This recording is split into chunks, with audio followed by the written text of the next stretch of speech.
Good morning, everyone. This is Kathy Mason from MasonWorks Marketing here on Conscious Business Zone with Tricia Barker. Hi, Tricia. How are you? Hi, Kathy. So good to see you again. Yes, this is so great. Well, I'm so excited to learn more about everything that you do because you are a wonderful guide for people since you have such a talent for English, for writing, and for explaining a supernatural experience, basically, that you had when you had a near death experience in college. And I know you've been on TV, and I mean you've been everywhere. I'm so honored that you're on my little show, but Oh, but but I want to know. I mean, I think it's so interesting to put words to what you've done. Could you talk about that? Because I know you do poetry and you do writing, but words are condensed energy of the feelings that you had. Could you talk about words and your experience? definitely. Thank you for that question. The other side is made up of energy and images. And I think with poetry, a lot of poets are sensitive and a lot of artists are very sensitive to the images. And so when I had my near death experience, most everything was communicated to me in terms of metaphors, but the energy was very powerful. So, in the last scene of my near death experience, I simply saw that I was going to be a teacher, that I was going to, work in schools and colleges, and that I was going to remind souls that they are either clouded by darkness, which is fear, or they are shining their own light and connecting to the light of divinity and pulling in that unconditional love and that light from the other side to manifest more of that light on earth. And it looks so simple. That metaphor was just a breeze over there, but we come back here and we're like, oh my God, it's so tough. Like when someone is in fear and they're threatening you and threatening your life, for instance, or when someone is, horrifically triggered here by the darkness and you have to deal with that darkness. If you don't have a strong connection to that light, it's very hard to get through it. And even with a strong connection to that light, we're all going to suffer grief. We're all going to suffer trauma. So how does that light help? It's a remembering. So I think simply just telling this story helps Good. people remember, connect to their own divinity and get through it. And then I'm really honest. I'm like, even as a near death experiencer, I had trauma as a child. I had trauma after the near death experience, and the body still has to process trauma. So Right.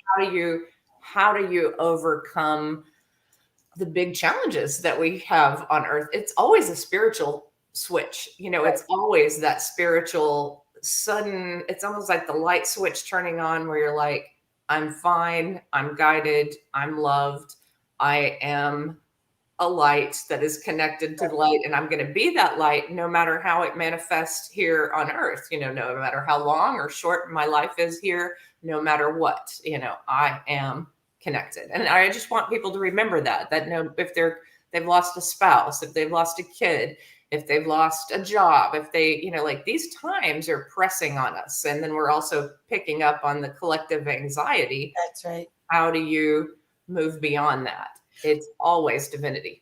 Right. But the thing that I wanted to let everyone know about you, that you didn't really go into yet, but you are a like translator for so Peter Panagore explains the mystic, but you actually take people by the hand and embrace them on your journey through your book and help them by using words to feel that. And I mean, that is a huge gift. Just like poetry is, where there's a sense of it, it's a remembering. And so I wanted to make sure people understood that you're such a talented writer and that your writing has so much more than just the surface information in it. Yeah, so my love since I was a child has always been books. I grew up in the country and, I was an only child, kind of an abusive home, just lost myself in books and loved the written word, read at a young age. And so I think the light works through us where our talent is. If you're a doctor, if you're a surgeon, like angels work through you in Yeah. surgery. If you're a writer and you're a poet and you just love words, then the light is going to come through where there's love and where there's talent. And I have a life focus on it from childhood. I teach creative writing at the college level, and I love supporting writers. And there's always a certain, to artists and writers, there's a certain passion, like Right. almost ecstatic passion, that so some people call madness. And so you couple a near-death experience with that sensitivity, that empath sensitivity, that artist sensitivity, the light gets turned up a lot, and it's very it's an intense experience, but it's also beautiful. And what I love doing is making people feel through writing. So I Right. want them to step into my shoes and really feel what it was like to be this, wounded, agnostic college student who has this magnificent, near death experience that alters everything, and to just really feel what that would be like. And so I think a lot of the people who connect with me are empaths, have had a lot of trauma in their lives, or recently have had trauma and want that connection to the other side. Or, they like writing too, because when I wrote Angels in the OR, my hope was like, okay, I love Eat, Pray, Love and Wild and all these memoirs out there. Why can't I just be, that type of woman, that type of writer, and also write about a near death experience? And I Right. know, yeah, I know a lot of people write about their near death experiences, but I wanted to bring some of that academia and that mainstream culture of, just the literary tradition and couple it with a near death experience. Yes, it's fantastic. And I think that with the reason I wanted to put focus a light on this is that I had a spiritually transformative experience, and I'm still gathering words to explain it and to be able to share it. I have feelings. I could project from my heart some feelings when I say a word, but as far as finding the words, it was so mystical and so out of this realm, to try to squish it into. It's like trying to put a big thing in a shoe. It is. Like, how do you describe timelessness and multiple things happening at one time in one word or one sentence? It's hard. And, I think a lot of people, and I commend you for spending some time thinking about it, because I think a lot of people think, I had this experience, I'm divinely, like inspired, I'm just going to go write, as if writing is easy. And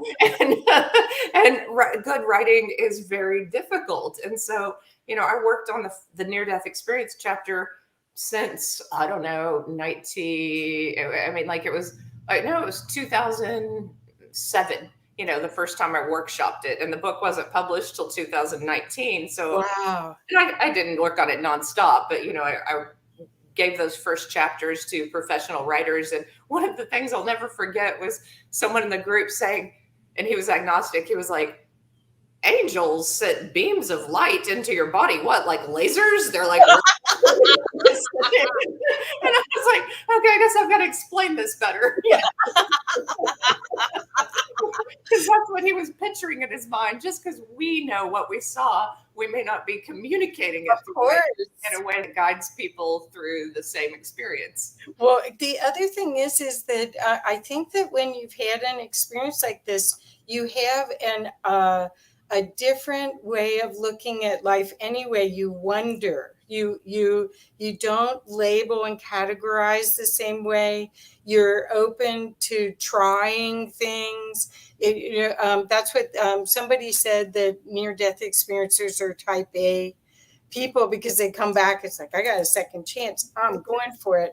But I think people that have had spiritually transformative experiences also feel that way, because you get so excited about being able to co-create with the other side. It's there, the unseen is available, uh, Yeah, by your call. If you, I mean, the angels are sitting around like this, waiting for.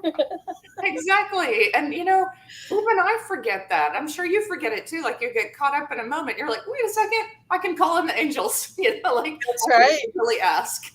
That's right. Well, that's the thing is that last year's the Ions online conference event, the theme was "You Don't Die Alone," and that was a lot of the theme was, hey, how do you convince people that there's lots of unseen resources for you that are real and are they were assigned to you.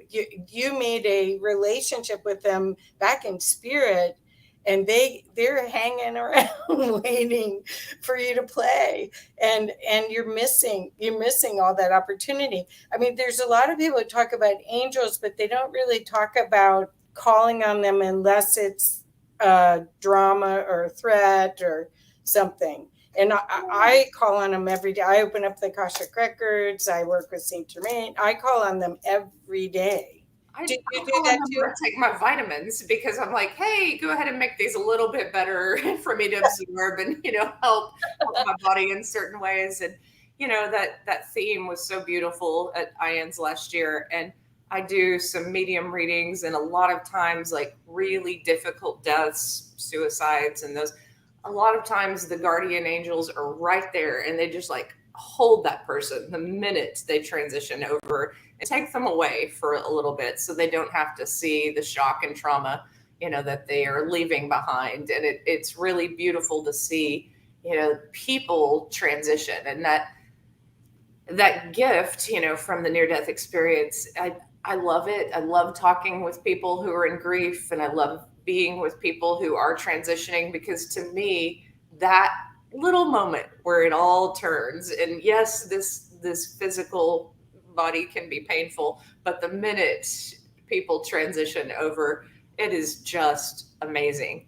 And you know I know that triggers some people, because of religion and all that, but I don't think it should. I think enormous compassion and enormous unconditional love should really just be a relief to us all, because no one is perfect. Everyone has a light and a dark side and shame. And to know that we're loved that much through it is really beautiful. Well, the other part of it, I think, that when you bring up shame, I think that is part of the Course in Miracles talks about forgiveness, and it's forgiveness of yourself and others. It isn't always the others. It's a lot of programs that you're running that either you intuited or you got the wrong memo, but you're running these shutdowns. Basically, they're making you play smaller, reducing your parameters of thought.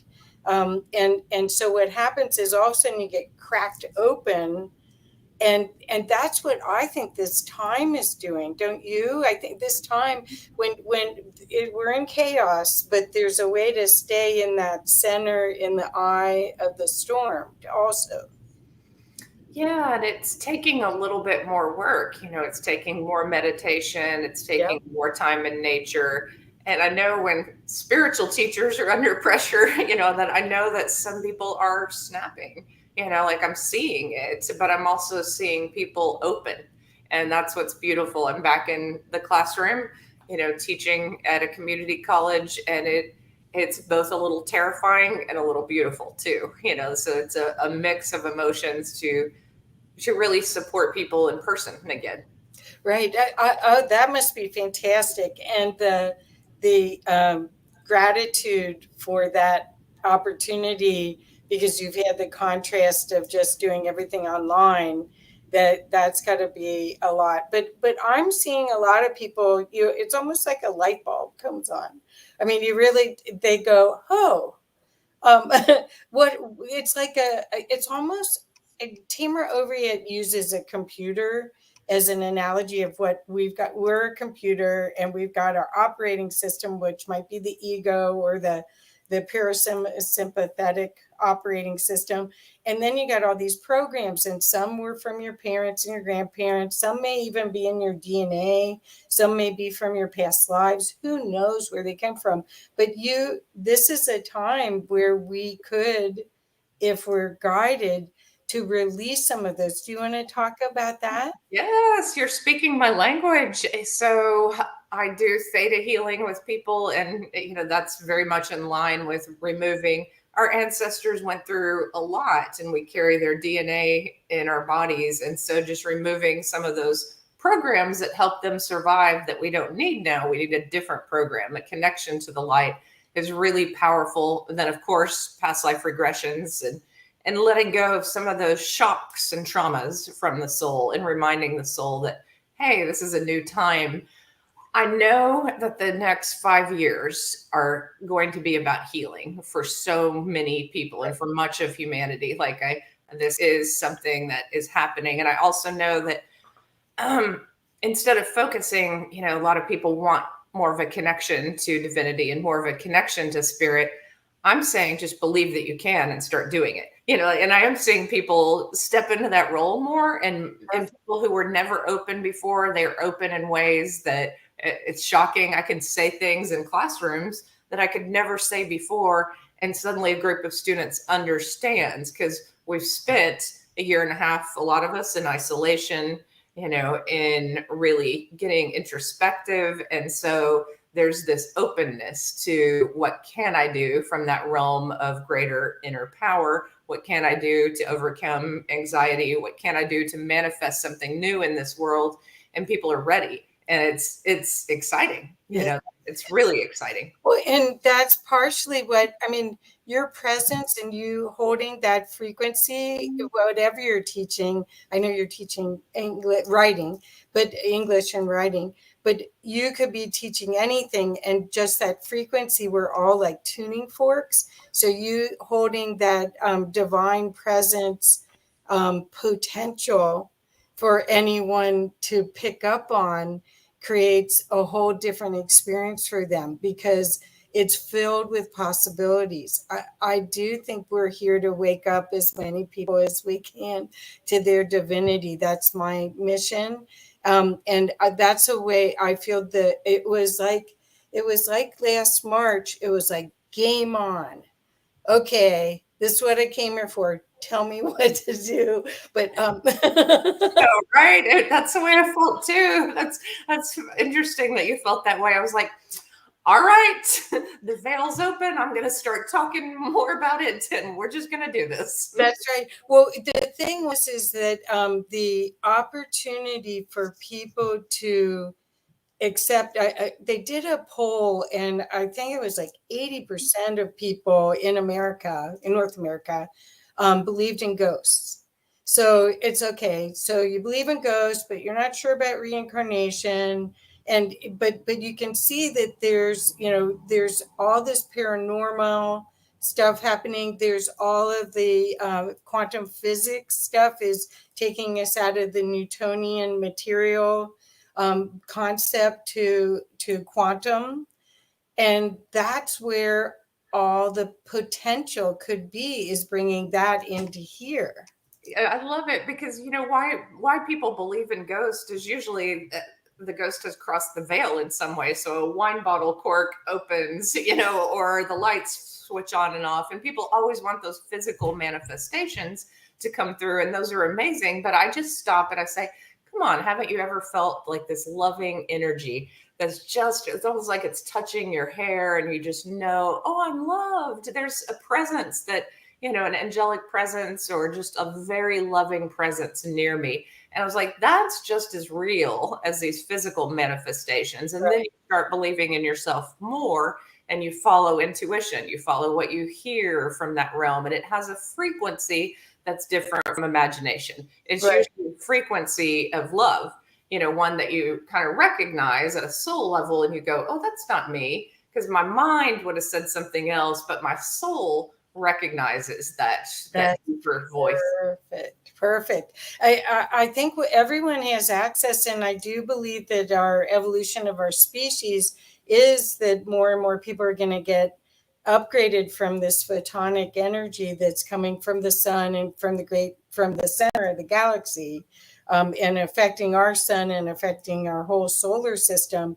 And our superpowers are going to be available, but we have to have the imagination to get out of the boxes, the programs that we've already been, and our parents meant well. That's the programs they got. It wasn't like anyone was trying to do this to you, but you picked it anyway. I mean, that's the other part. Do you want to talk about that? How you deal with the fact that, to explain to people that this, at a certain point before you embodied, you picked this Well, experience? you know, I can talk about it more so in the near death experience, and I can talk about what it looked like from that soul perspective versus what it looks Okay, like here. And great. it looks so easy from the soul perspective. And I think that's what everyone, there's a lot of memes about looking at my soul contract and throwing a fit now. I actually signed up for this. What And was I thinking? yeah, I know, but over there, it was just like, oh, I'm going to encounter some people who are lost in fear. I didn't think these people were going to terrorize and traumatize me or physically harm me, Yeah, or, like I didn't think that any of that was going to happen. I just thought, oh, I'm going to encounter some people with fear. I'm going to remind as many people that I can that love is all that matters, all that we take with us. And so your soul is perfectly fine with signing up for that. Your physical form, which is different, is going to say, what? it's like, where's my armor? Yes. You sent me back down here. Where's my shield and my? Yeah, and then there's a lot of spiritual intellectualism, Oh, which is not the same as connecting with people on that heart level. And so I just always try to remind people compassion is a good thing. So, when even if someone quote signed up for it, they're still suffering. oh, oh, yeah. No, and the thing is that I think we're all, nothing comes into your field unless it's for you as well. So if you're helping someone with compassion go through whatever they're going through, because we all have interesting experiences that we get to learn from. I'm still, I guess I look at it and go, what is this that I'm a match to?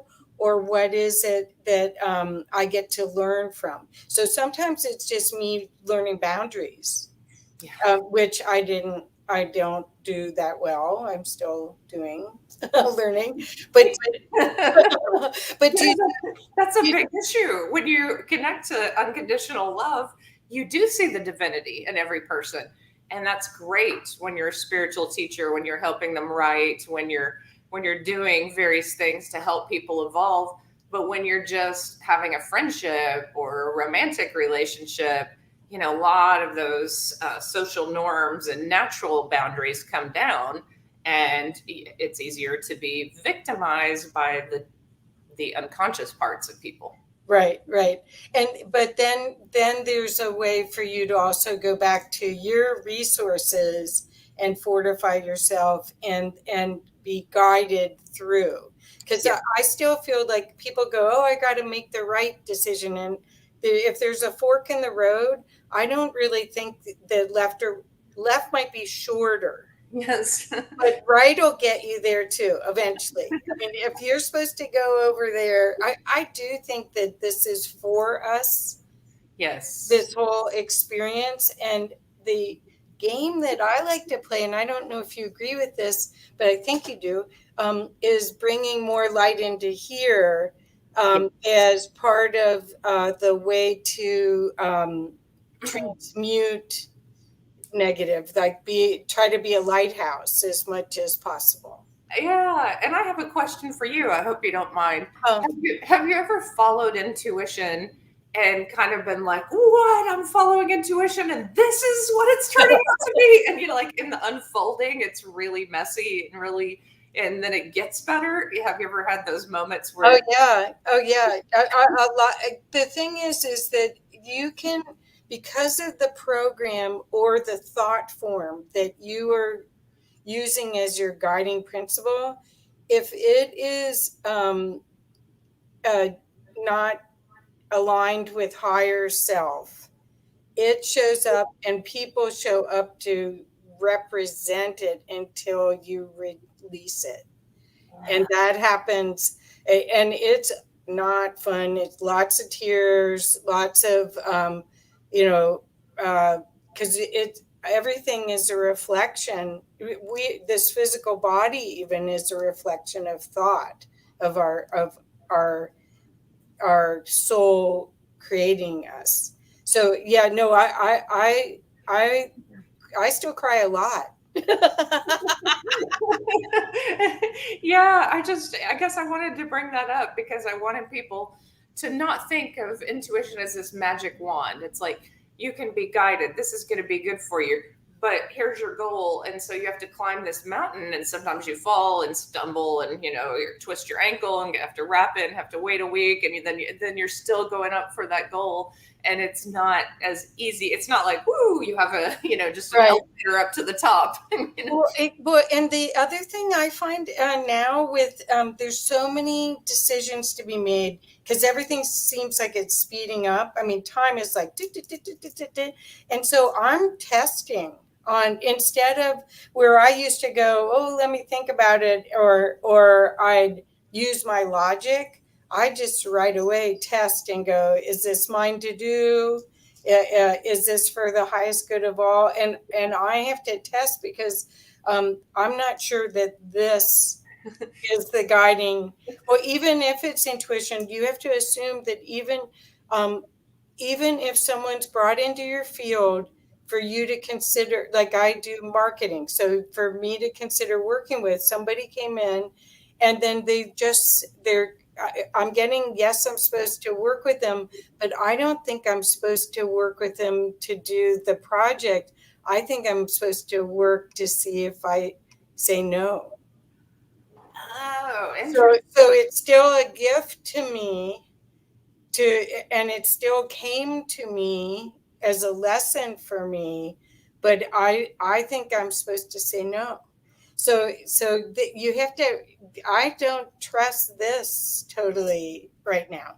yeah, I'm finding the same thing. I'm energy testing, and I'm shocked by some things. I'm glad you brought up that that moment because I think no, my logical brain is like, no, no, no, no, and then I'm told energetically to go in that direction because it is meant to heal something. It's meant to release something. It's Right. meant to really kind of push me almost like at warp speed to that next level, even though it's transformative and hurts in the process. I mean, Right. we Right. used to be like, okay, I'm in this cocoon and now I'm a butterfly. It's like we're becoming all kind of butterflies all the time, Right. just Well, transitioning so quickly. it's so that we can hold more light, because all of those emotional programs, I believe, are dark energy stuck in our field, and a lot of it's our central nervous system, because it's trying to stay alive. Um, what a concept. Um, and but I mean, the more we're electric beings, so the more that we can release these blocks, which are stuck emotions, whether they're this life or the other lives or family, they're stuck. And so the opportunities that reflect a way for you to see it, shed light on it. In the Saint Germain work, they call it obscurations to the light. Oh, I like It's that. true. It's Yeah. true, because everything is potentially light here, but we have put these other themes on it until we don't. So if we don't work with that person or do that thing, and if we don't resolve that issue, at the next one comes just like them. Um, Oh, I know. It's it's intense. Yes, it is. But that's what this time is. I mean, I'm very hopeful in seeing people making better conscious choices. This is conscious business zone. The conscious business owners that watch this show are are servant leaders. They're taking care of themselves, their employees, and their customers. And when we talk about what you're doing, either with the creative writing, the writing opportunities workshops that you have, or the theta healing, there's all sorts of ways for them to be reinforced. The writing allows them to get their story out and maybe heal that, and the theta healing allows them to release the aspects that no longer serve. Yeah, so I'd like to ask you, as you know, a lot of my students at the community college level are going to go into business or various things. What would you say to a group of young people who are becoming more conscious and want to create a new world? What's some advice that you would give to them for creating a conscious business? Well, this is supposed to be your interview, but I used to teach a class at the business school here on cause marketing. And cause marketing is where you give a percentage of the proceeds for every sale to a cause. And a lot of there's a there's so much marketing now that works on you focusing on values. And so what I was explaining to them, and I haven't taught this class for a while, but was that business isn't war. And they kind of went, it's not. And that's what I would try to get them to see is, how is this business peace? How is this business a way for us to unify and to share and to elevate and bring everyone's gifts in? Because I see business now as a circle, not as a pyramid anymore. And the circle, the leaders in the circle, not in the middle. They're in the circle. Can I quote you on that? Because I really needed to hear that. So that's something that I want to share with students and I want to share with the world. Like, that makes so much sense to me. Business isn't war. It's really something else. It seems like it's about relationships, because when people are combative and competitive, and that's something I'm actually going to talk about at the IANS group. Like when we're all together and working together for the same goal of elevating everyone, then spiritual businesses become brighter and more electric. Then all businesses become more electric when it's about personal relationships, you know, when it's about helping other people, when it's about elevating humanity. And that idea of peace versus war is just so important, so incredibly important, because that's the difference between, you know, this person is competing with this person versus we're all helping people. And hey, let me help you because you're helping people over here that I'm not helping. And if you're doing that, then I'm doing this. We're making the world better. Well, each one of us have this amazing opportunity to co-create with the universe with our particular gift. And each one of us, we're like puzzle pieces. We're different. So to put a team together where you identify and enjoy each other's differences rather than abuse or use people for their differences, that's a whole different model. I mean, there's a lot of conscious businesses out there that are doing this.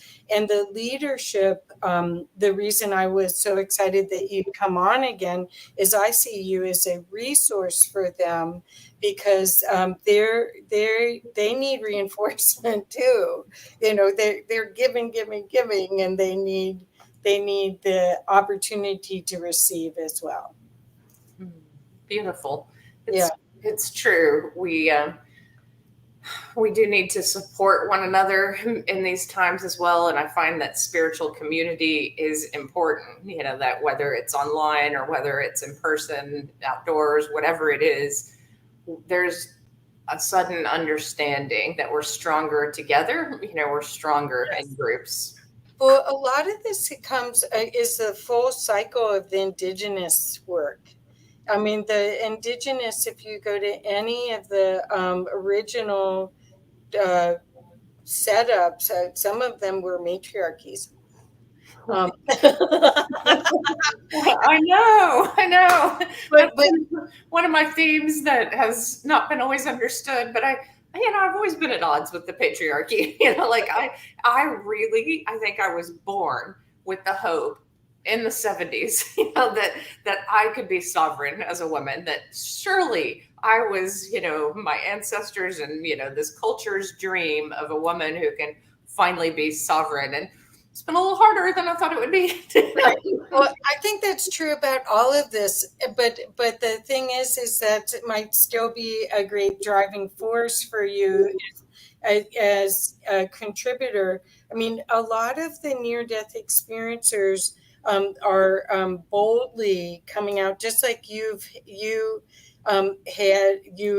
wrote your book, you were on TV, then you've done these incredible programs for 4 years where you really you gave people a platform to have the discussion that, again, it's been taboo. That you talk to these near death experiencers, a lot of them didn't tell anybody for 15 years or more because they were thought, oh, it was just an illusion, it was the drugs.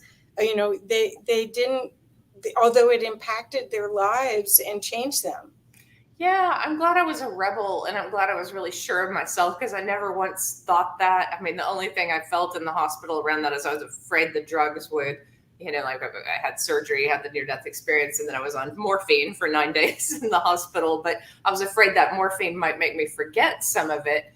But I was really adamant about what I experienced. I mean, I was telling everyone I knew it, and even people were, kind of making fun of me and not really believing what I'd experienced. I was certain, and I just knew it, and I understood that this had been a huge transformation, and it was massive. And what's so beautiful about it is that it got brighter over time. It never, other memories fade, and that one is so unusual because it was that opening to that other realm that I never lost it. Never had to fear that the drugs or that anything in the hospital would dull that connection. That's so perfect. That's so perfect, and we see that a lot with the people. But the thing is, like I talked to Mark Anthony, the psychic lawyer, and he had 4 generations on both sides that were psychic. So it wasn't like, oh, Mark, you're making this up. Go to your room. It was like, you did? Cool. Let's show you what else. So I Wow. mean, the thing is we didn't get that. We had to sort of go, okay, I see and know more than what these other people do. I'll just keep my mouth shut until it was time to you couldn't hold it anymore, basically. Yeah.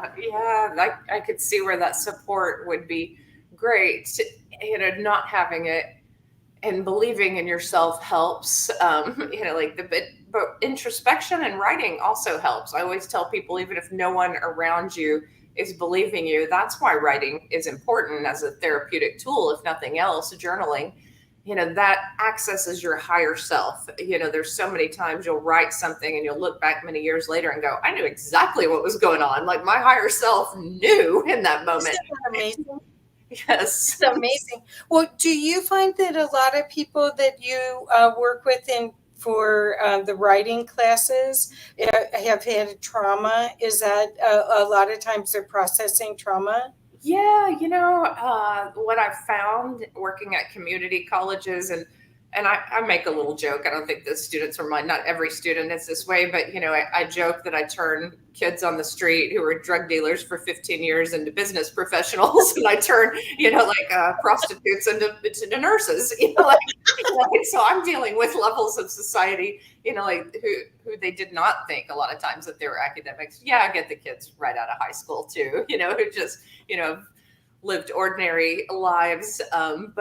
But I get a lot of traumatized people at the Wow. community college level who are letting go of big trauma, deaths, suicides, gang violence, like a lot of things that are pretty high level coming out of prison. Like there's some high level trauma that's being processed, and then there's just the ordinary trauma that's all too common. When I worked in junior highs, 1 in 5 at one school of my students, it was experiencing some kind of abuse at home, whether it was emotional, physical, or sexual. Wow. When I got that statistic from the person who was counseling them, so this is, maybe there were more, these were the students who were actually coming to the school counselor to talk about things. I was like, maybe 1 in 4 of my students are falling apart. And so I started teaching meditation to junior high students. It's like, we gotta bring the light here somehow. This is, we need some real intersection of something that's going to help. And so, Beautiful. trauma, writing about trauma helps, and writing about your confusion helps, because I think at all ages we're processing something, and writing it down allows the higher self and the brain to go, okay, let's work on this. Fantastic. That's fantastic. I didn't realize that that trauma was that prevalent, but some of the people, the amazing healers I've worked with, several of them have been traumatized, and actually that caused them to have out of body experiences at a young age, and then they learned their superpowers from it.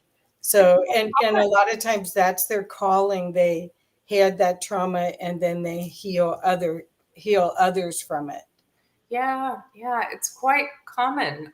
I was surprised how many people who have been sexually assaulted as children, remember an out of body experience where they're looking down on that, and that's a tough initiation into spirituality, but it is an initiation, and that's where you send a lot of compassion to yourself, and you're both traumatized in the physical, but you're also awakened on another level, and so it's an interesting journey.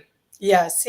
Well, I don't know that there's that many spiritual teachers that really address it in that way. And so I've been very, very pleased with some of the people I've worked with, that they're just magical beings. They're like fairies, or I mean, I don't know, they have so much light, and it's because of they must have had the experience so they could help others. But again, that's my perspective. I don't know. You still, there's a lot of things that are still unfolding. It's like there's a game being played on 5 levels. Yes. And being trauma informed is great. I learned theta healing from Dr. Allison Snowden, and she's amazing. Her story of the near death experience, she was, it's a tough one. She was 15, run over and sexually assaulted, and had, in a foreign country, and had, an awakening and a full near death experience, and kind of didn't want to come back to that body. And she had like many years of healing physically. So she has that physical healing, that trauma informed knowing, and she's great. If you are traumatized and you go to someone who is a healer at that level, they're not afraid of your trauma. They step right into it, and that's kind of rare to find in a healer. So I think it's great, that people like that exist and can add.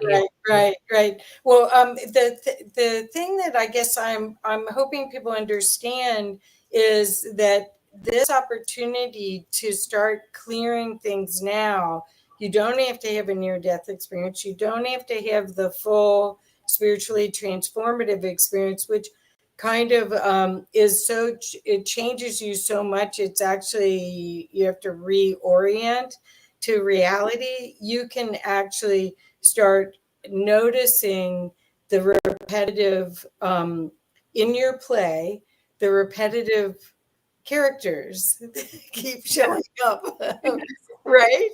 Yes. And I'm it's not that I'm jealous of them. I'm really happy for people who get to awaken more gently, like at a retreat, and they're meditating by the ocean, and they have an experience. Like, I want that for everyone. I don't want it to be stress, grief, trauma, loss, horror of this physical journey that eventually snaps us out, or near death experiences of this play. I want it to be just, that more and more people awaken through meditation. Right. Well, I think that that's what I had mentioned before. I really feel that's what's happening.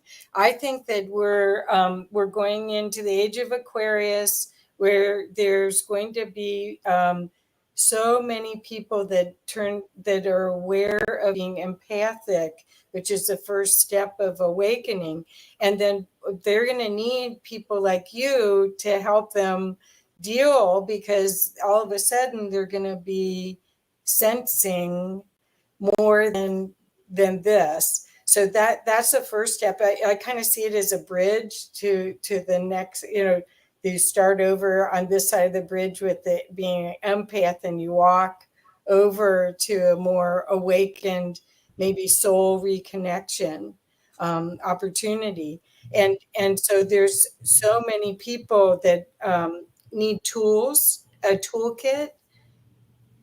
Yeah, I agree. That walking in another person's shoes and that growth of empathy is important. And that's why I still love teaching at the college level, because when people come together and they share their writing, or they get together in groups, even if it's not a quote spiritual group, sometimes it's better when it's not, because people are more real. And when I find that in academia, I find that students kind of love each other. They kind of like go, oh my God, that person thought about suicide, or that person lost this, or that, they see the humanity in each other, and they open to accepting the class, even with all their differences. And that first step is what teaches empathy, is actually caring about another person's experience. And, empaths care about everybody's experience, but I think the awakening to oneness is just the beginning, and we hear too much in society about narcissism growing through social media, and like a lot of the negatives. But it's like, if you get involved in the world, the work of the world is real, and the work of the world is breaking down those barriers. Right. I do think, I mean, even I have a 32-year-old daughter, and I even saw when she was in college and graduate school, I saw how much that generation is different than my generation, where they really were, it wasn't us versus them, it was us. It was a group mind. And I think you would be able to speak to that at the school, but that group mind it's getting us ready for telepathy. But we got to clean up, and the internet is getting us ready for telepathy, but we got to clean up a lot of this before you can have instantaneous connection like that.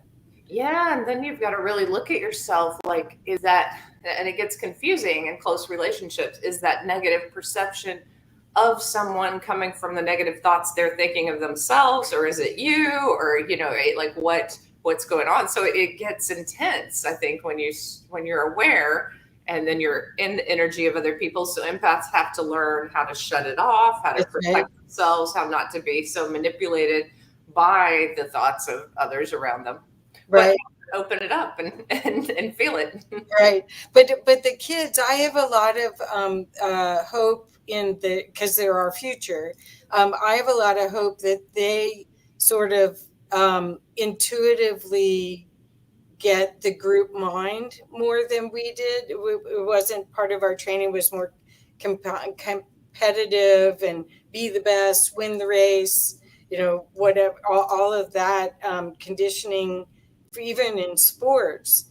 And then you have this group, it's now, you see a lot of soccer, and a lot of team sports. Yeah, it's true. Like and there's a negative and a positive to everything. And if we can hold on to the positives from the past, but also embrace the positives of the future, and just be aware of the downsides, it's important. I think the awareness is that, you know, social media, the internet, and all of that has a positive. So now people are talking about narcissism. They have all these groups where they can go, no matter what they're dealing with personally, a divorce, loss of a kid, whatever it is. There's support for people, and they feel one with that group of people who have lost. And this is around the world. We have massive amounts of support Right. available to us, and groups. But then we also look at social media and we go, yeah, some of it's just image driven and ridiculous and superficial, and just how many likes do you get, narcissism and publicity and all of that. And so it's both. It's there's both that are coming to the surface, that individualism, that competitiveness, and then also that community. So what is it you're going to choose? Are you going to choose more often community, or are you going to choose more often competition? Right. The opportunity to grow, and well, this time period of us being shut down, I think has been a way for a lot of people to find their tribe, to find their community. And I mean, I was on one call with somebody and they were saying, I feel like I have sisters and brothers all over the world now that a year and a half ago, that my family doesn't get me. And Yeah, I feel that way. I mean, like, I'm totally disconnected from family. And although I have good friends in my town, I think, the people who understand me the most are all around the world. Right. Isn't that cool? And Yeah. so that's what, when you think about the way this all was designed, if it would have been designed 5 years before, I was a beta tester for Zoom. Zoom wasn't ready 5 years ago. No. And so it all was in like divine timing. So that's why I'm so hopeful and maybe deliriously led, that everything's for the highest good of all. And we just have to keep focusing it on that way, and see how we can bring that to the reality. I agree. Right. I So agree. thank you. Thank you so much. Well, let's talk a little bit about your ions presentation, if you would. Yeah, and this leads perfectly into it. So it's about spiritual community versus competition, and I know. So that's my talk this year. And my talk is really about how to support one another. And even within, IANS, or just, the internet in general, like you look at, Gaia, and, all the spiritual communities and all the people doing things. Like, I have never, like, I just think that I elevate people, and that's like what the light told me to do. And so I think if everyone comes from that place, then there isn't competition, that in general, there's no fear, that you can shine as bright as you want and I can too. And we're all just lead that way. And so when you really break that down, what does that look like? That's including people, that's being inclusive instead of exclusive. And there isn't like the popular table like at high school. There's the big round table for everyone, because that's more the ancient way. If someone is hurting but they've had an awakening, if they're new to it and they're young, we want to bring them into the fold and show them how to protect themselves, and how to have good boundaries, and how to grow. And if they're immature in some ways, we want to just hold them in that space and be the elders for them. We want to to not allow abuse in community as well, because that's been a big lesson. There's so many people who've lost faith in churches and spiritual communities because of the shock and horror of what's behind the scenes. So there's a lot of addressing shadows early on, and how to navigate that, and how to heal that. And then there's a lot of converging, like, you go out to, not to make fun of any parts of the country, I love California, would love to live there, but you go anywhere where people are more open, and there's so many ideas that are converging all at once. And I'm like, spirituality should be at a basis a little more simple. It should be, heart level compassion, bringing light, doing good for humanity. It's not an opportunity to argue that my theory is better than your theory, because that's not love. Well, the thing is once people aren't open to learn from each other, then they've missed an opportunity. And when you're in conflict over my process is better than your process, or any of that, there's plenty for everybody. And everybody's on their own journey to find out the truth. of Yeah. who they are. And it's a process. Like Course in Miracles, teaches this. We're all going to bring some ego to whatever it is, and so it's a process of shedding that. And man, I've shed so much ego, even just stepping out 4 or 5 years ago. Yeah, Like I've been humbled in so many ways, and I'm glad. yeah. I'm glad it happened, because that gets me more to my core of, okay, this is my mission. Right, right. Well, I'm so glad that you did. I'm so glad that I met you. And I'm so also glad that you're going to be part of this virtual conference for IONS. There's over 100 speakers and workshops this year. And what's beautiful about this conference is the way that you can see and and connect to each one of the speakers and find the books you want to read, find the people you want to follow. Every single session is going to be recorded and held in storage for 90 days. So 3 months. So instead of watching Netflix or something else, you could watch this, and it will upgrade you. It will bring you so much joy and um, give you a sense of hope and possibility about what you're here to do, and maybe even blast open your heart. Yeah, and it's the anniversary of IANS as well. And they've been an organization that has supported near death experiencers longer than any other organization. And they're really kind of the go to organization for that. And, I've been involved with them for a long time. First I thought, and this is what I'm talking about in that group too, is no matter where you are with your awakening or your near death experience, there was a time I just went to my little local community and I thought, okay, I'll just share there and get a little support. And then she connected me to a show. And the first show I was on was the I Survived Beyond and Back. And I thought, okay, wow, cool. I did TV, never do that again. Done. But then people started contacting me even from that show. And I was like, many years later, I was like, okay, maybe I need to put one video on YouTube, done. And then, it just, it evolves for people. And then after a while, they find their tribe, a lot of times through IANs and through these conferences. Yeah, the thing that I found is the first one I went to was, I've been a local member, but the first one I went to, that was the big one, was in Colorado, and I think there were 400 and some people there, and it was like home. You could feel everyone's heart was wide open. Even just the field felt like, oh, this feels good. These people got the same memo I got. I want to play. And then in Philadelphia, that event was fabulous. That was I was at both of those. We should have met. I was teaching. I'm a volunteer, so I was teaching the community leaders about Facebook and Oh, marketing, and I forget, Zoom one year with Chuck. So I was always with the yeah.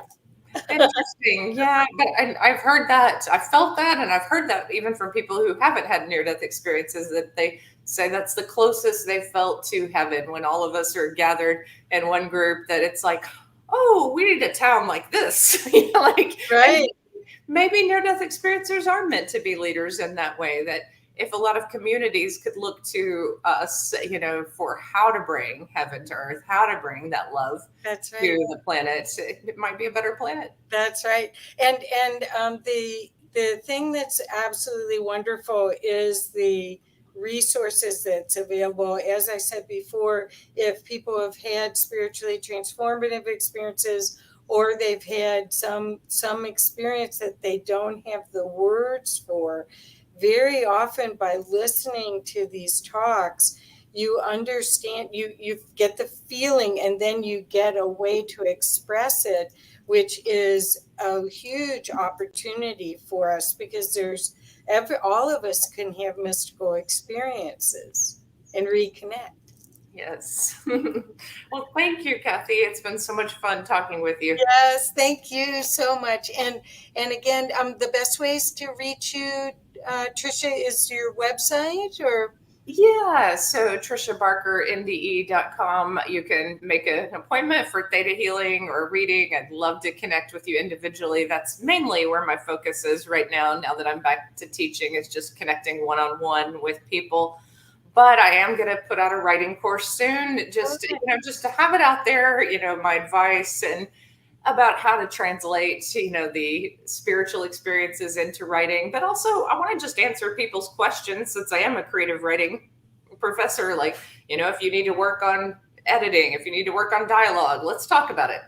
Perfect, perfect. Well, I can't wait to see that, because this information, this is going to liberate so many people in so many ways, and it's all about a healing journey back to that heart opening. And thank you so much for the work you do. It really means a lot to so many of us. Thank you. Thank you, Kathy, for the work you do too. Okay. Have a Okay. good day. Bye bye. Bye.